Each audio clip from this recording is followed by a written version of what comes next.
Hoje tivemos a grata satisfação de escrevermos um artigo intitulado O Evangelho que Empobrece a Vida. Eu quero compartilhar esse texto com você. Me ouça com atenção, reflita, tire as suas conclusões. O Evangelho que empobrece a vida não é o verdadeiro Evangelho, mas outro, terreno e fruto das nossas imaginações religiosas. Por alguns anos, fui vítima, mas também defensor desse evangelho empobrecedor de vidas. Lembro-me desse tipo de fé ser marcada por 3 características principais. Era um evangelho proibitivo, separatista e também sisudo. A face proibitiva desse evangelho tem como ênfase a santidade de Deus. A doutrina da santidade é tão pregada, é tão massificada, que chegamos a pensar que o único atributo de Deus é a santidade. É em nome dessa busca por mais e mais santidade, por querer agradar e agradar mais e mais a Deus, que essas proibições, em nome de Deus, são criadas. Proibições estas que são mais fruto da criatividade humana, do legalismo humano, do que propriamente palavras de Jesus ou palavras das Escrituras. Esse tipo de evangelho proibitivo empobrece a vida porque priva as pessoas de coisas boas que há no mundo e na vida e que não são de forma nenhuma pecados. Não são pecados e nunca foram exigências da palavra de Deus. Há também o evangelho separatista, que abertamente ou nas entrelinhas da religião declara que você, depois que se tornar um evangélico, um crente, um cristão, você precisa ter muito cuidado com as amizades do mundo.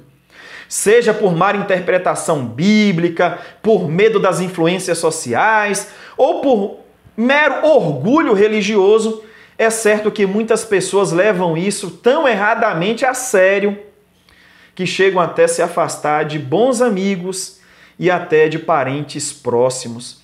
Todo esse espírito separatista é fundamentado principalmente no mau entendimento, na má interpretação do Salmo capítulo 1 e versículo 1, que diz assim: Bem-aventurado o homem que não anda segundo o conselho dos ímpios, nem se detém no caminho dos pecadores e nem se assenta na roda dos escarnecedores.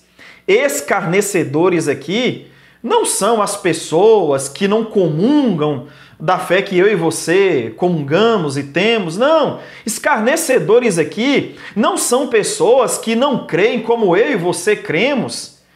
Escarnecedores aqui é gente que zomba de Deus. Escarnecedores aqui são pessoas que escarnecem de Deus. Nesse lugar eu não devo estar. Nesse lugar você não deve estar. Esse tipo de evangelho separatista empobrece a vida porque priva as pessoas de viver uma das mais belas experiências da vida, que é a experiência das boas e agradáveis amizades. Por fim, deixe-me falar sobre o evangelho sisudo.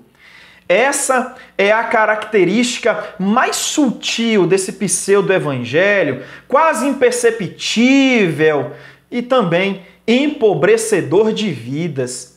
Nele as pessoas são incentivadas a serem sérias, a serem sisudas, a serem fechadas, pois servir a Deus, argumentam eles, é coisa muito séria. O evangelho é coisa séria, então você tem que ser uma pessoa séria. Alguns evangélicos vão tão fundo nisso a ponto de viverem de forma amarga e até ranzinza.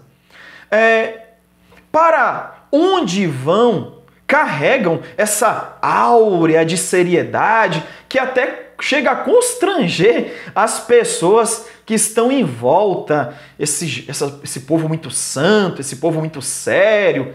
Nossa, por esses e outros motivos, não são poucas as pessoas que veem os evangélicos como pessoas tristes. Eu já ouvi esse tipo de testemunho, não sei você.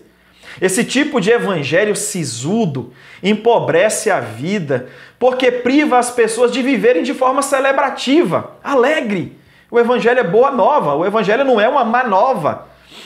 Bem, esse evangelho sisudo também inibe as pessoas de viverem as suas personalidades, né, bem-humorada. Tem gente que chega até a julgar, né, que rir demais é falta de espiritualidade. Meu Deus, não há nada tão espiritual quanto a gente rir, quanto a gente festejar, se alegrar, celebrar a existência, os encontros, as amizades, as coisas boas que acontecem na vida.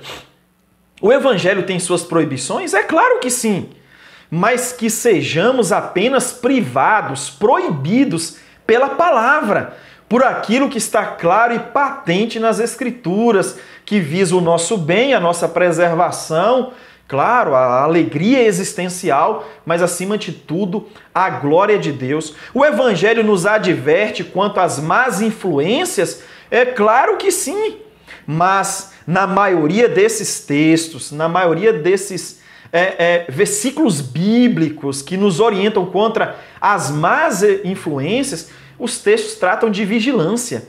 Os textos tratam de sabedoria e não de segregação cristã.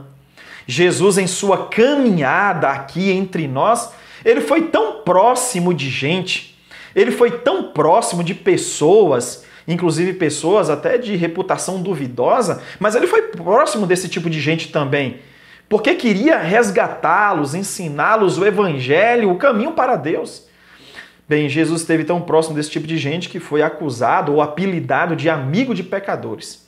Gente, santidade não é se separar das pessoas, mas se separar do pecado.